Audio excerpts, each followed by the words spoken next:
Hey, you guys, here is Nancy Grace talking about Stephen Smith. We learned that very, very unobtrusively, the body of a young teen, Stephen Smith in South Carolina, has been exhumed. What does that mean? He's been dug up from the cemetery, for lack of a better phrase to describe it. As we all know, Stephen Smith, a young teen, openly gay, in a rural area in South Carolina, body found by a stranger, a passerby, about 3 o'clock in the morning-ish. Very dark road. There is there are no skid marks. We find no abrasions on his body to suggest he was hit and then dragged along the asphalt. There is no sign on plastic, glass, metal, anything on the car. This is a major, major development. And joining me right now, high-profile lawyer out of Jacksonville, Dale Carson, author of Arrest Proof of Yourself, former FBI agent with the feds. Dale, thank you for being with us. This is another thing I learned I want you to analyze. We learned that, according to sources, 2 POIs have been named, and they are not Buster Murdaugh. Now, is there going to be a Murdaugh connection? Maybe, but tangentially. And I'll get to that. These 2 individuals were teens themselves at the time, lived near Moselle, a hunting lodge. It's not far from Moselle, about 8 to 11 minutes on the road where Stephen Smith's body was found, which triggered all sorts of speculation. They also lived near there. Now, this is what we're learning, Dale Carson. According to sources, these 2 POIs, teens themselves at the time, were out late at night and hit Stephen Smith, then tried to cover it up. What do you make of what we're learning right now? And how difficult is it to get an order of exhumation and then actually autopsy an already embalmed body? Well, of course, what we're looking for here is injuries consistent with a hit and run vehicular homicide. That's what we're looking for, because that's where everything was initially focused. And you're looking for things that would be patently evident in the exhumed autopsy. You're looking for spiral fractures below the knee. You're looking for places. Most individuals who are walking in the roadway and are struck by a vehicle, I've handled a number of these cases as a cop in Miami, you get fractures below the legs. In addition to that, below the knee, rather. And in addition to that, you're going to have what I call a dirt dump. Now, this is rural South Carolina, and a dirt dump is where your car strikes something, and when it does, all the material that is up in the wheel well and on the frame drops onto the ground. So typically at the strike point, you're going to find dirt if you don't find anything else. No, what do you mean dirt on a paved road? Sure, you're going to find clumps of mud that have become dislodged from the wheel well. Remember, this is the rural South. But it's still on a dirt road. It's still on a paved road.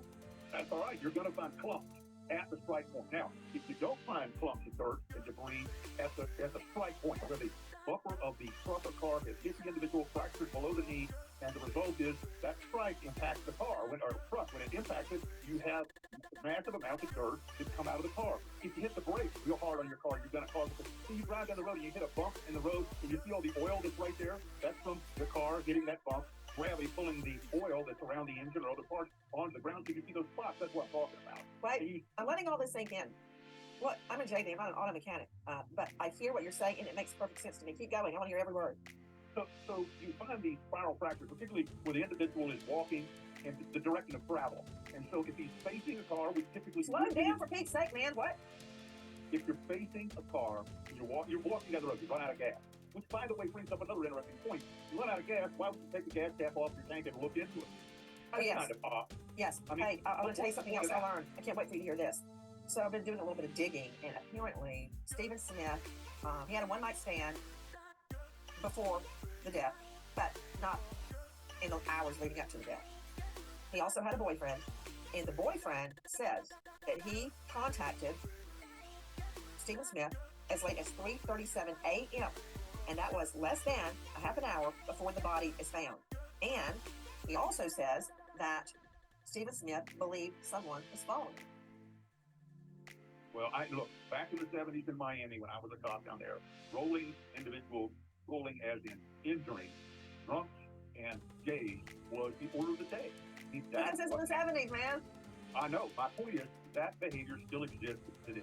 It's really hard for me to embrace that, because who cares if you're gay or not gay? It's all I can do to keep our car in the middle of the road. In other words, to keep my family, to keep the children in school, to keep up with their assignments, the scouts, the this, the work, the blah, the this. I can't worry about what somebody else is doing. I don't have the energy. It's very hard for me to take in gay hatred. But I will tell you this. I don't know if I've told you this, Dale Carson. One of the first cases I worked trying to hold it on appeal, which we did, by the way, was one of the most vicious gay. You mean effectively what holding on appeal means? Holding the appeal, that means, thank you, you're right. You get a conviction at trial. Then, like we see happening in Murdaugh right now, the defendant has nothing to do all day but sit in jail and think, wow, how can I get this thing reversed on appeal? They go to jailhouse lawyers. Murdaugh is a lawyer. He's going to live in the law library. He's going to scheme and gnash his teeth and switch his tail 24/7, 365, trying to come up with an appealable ground. So, you know you're in for it when you get a homicide conviction, a murder conviction. They will say anything, including turning on their own defense lawyers who probably did a pretty good job, and claiming they're ineffective. That always happens on appeal. And the defense lawyer typically goes along with it, goes, yeah, I'm ineffective. I was awful at trial. Try to help the client. Of course, the appellate courts know this, so they're like, yeah, right, you're ineffective.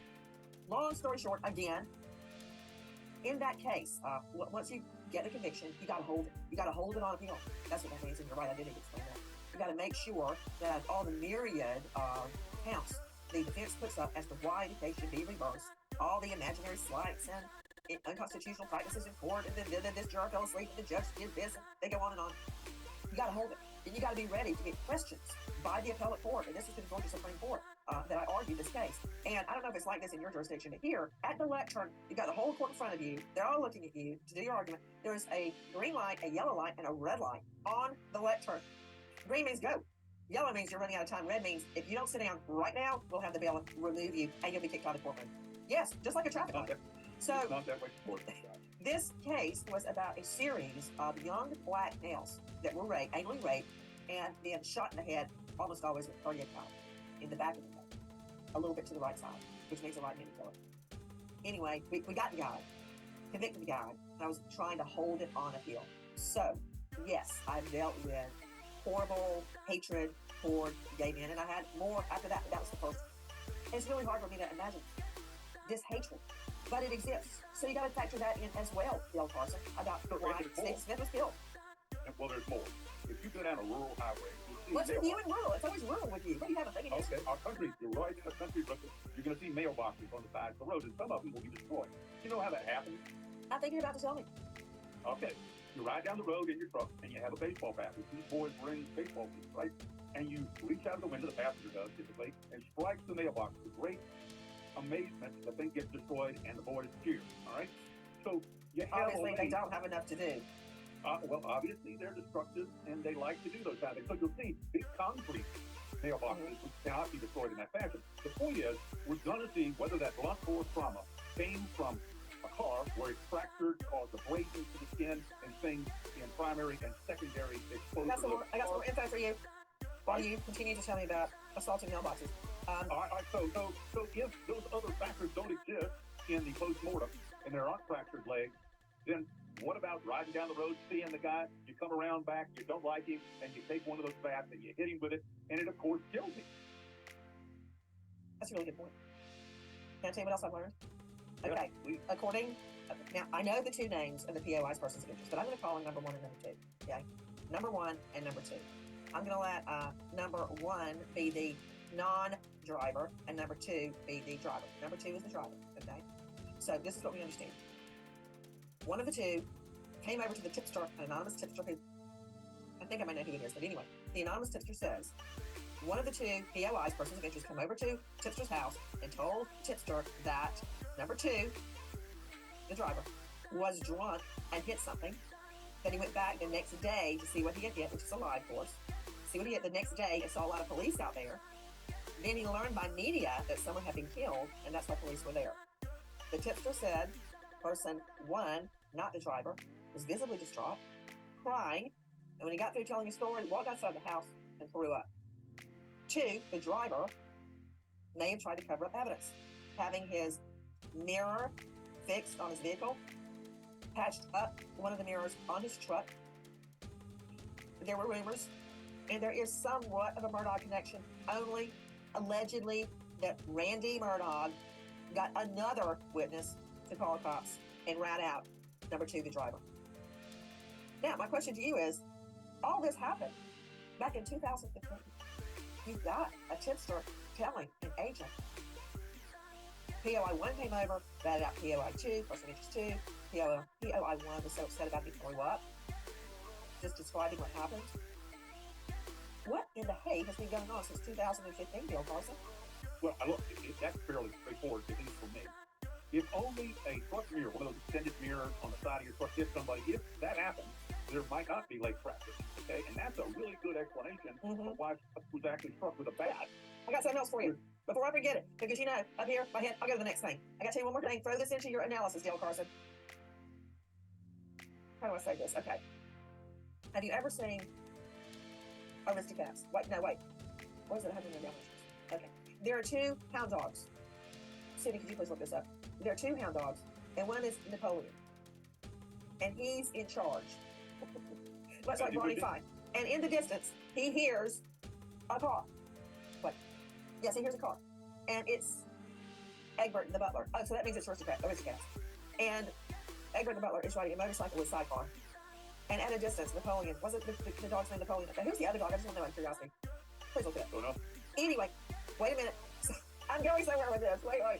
Napoleon holds up his ear straight up. He goes, it's a motorcycle, and it's got a sidecar, blah, blah. And he can hear what the vehicle is a mile away and identify it. Do you know, for instance, my husband is always late to something. And the 3 of us are sitting there, and what we do is we lay our heads down on the table and act like we're asleep. And we're all going, but this is how we know when to start fake snoring, because we can tell the way he opens the door that it's him. We can hear his car, we can recognize his vehicle, and we know how he opens the door unlike anybody else. And then we immediately fake sleep. What I'm saying is there's a witness in this case. It's the then boyfriend who is communicating back and forth with Stephen Smith that night, less than half an hour before Smith is killed. And he says he hears, quote, big mud tires. Now, if I hear one tire versus another tire, I don't know if I can tell the difference. But it can be done, Dale Carson. It can be done. Absolutely. In the rural South, well. Lafayette, that was the other dog's name.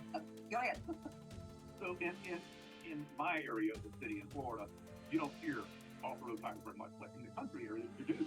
And certainly you could know a muffler sound from a car. You can certainly hear from the tires, and it makes a tremendous racket. So they're elevated cars, trucks rather. So if they're elevated well, the mirror on a car wouldn't just hit somebody in the back of the head or the front of the head, which is where the strike was on Smith. So the entire matter seems to be contrived. It's contrived. So if you had to make an explanation for somebody who's actually struck with a bat by ne'er-do-wells riding around in a car and finding a gay guy walking alone in the middle of a road, and you know this individual, and you turn around and you want to scare him, but you accidentally, intentionally kill him, if that in fact would happen, then your circumstance with knowing the truck, you would turn and look at it. I mean, I said, you're so dumb. Yeah, on him using a bat. I mean, I've just told you that according to this tipster, and granted, that's not a completely credible source, but it's a tipster. It's got facts that suggest Stephen Smith was hit by a truck, by the side mirror, which then had to be fixed, i.e. taped up. What is it with you in the bat? What I'm suggesting to you is there's a difference. It's for me to just walk down the crooked path of Dale Carson land, and it makes you figure out you've hit. Now, so far, you've hit a couple mailboxes with a bat. Now, you go back to the 70s, people hit gay people with a bat. Can we deal with the facts as we noted in this case? Well, as you may believe them to be, but if a mirror strikes an individual, one of those mirrors is going to leave glass at the strike point, and we didn't find any glass. I'm just saying that the entire process is contrived by a family in charge of what really happened. And when you contrive something, you've got to make a reason for it, and that reason's got to be consistent with the apparent facts. So you have one which is a hit and run. Exactly. It's horrible. It happens with people who are drinking and driving, and it's wrong. But another thing is altogether there, if there's a relationship that somebody doesn't want revealed, and you have an opportunity to get rid of that problem, and you do so as consistent with the behaviors of certain well-known families in that area, you've got to contrive it. So the first thing you're going to do is call the victim's mother and say, look, I'll represent you for free. Not for a fee, but for free. Why would they do that? Well, hold on just a moment. I'm going to go into your conspiracy theory riddled mind for just one moment. Hold on, wait a minute. I'm going with you on this just a moment, Dale Carson. Get the thought when you're watching the dots. Because according to the father of POI, person of interest number 1, the stepfather of person of interest number 1, not the driver. Number 1 tells stepfather what happened. That number 2 hit Stephen Smith, killed him.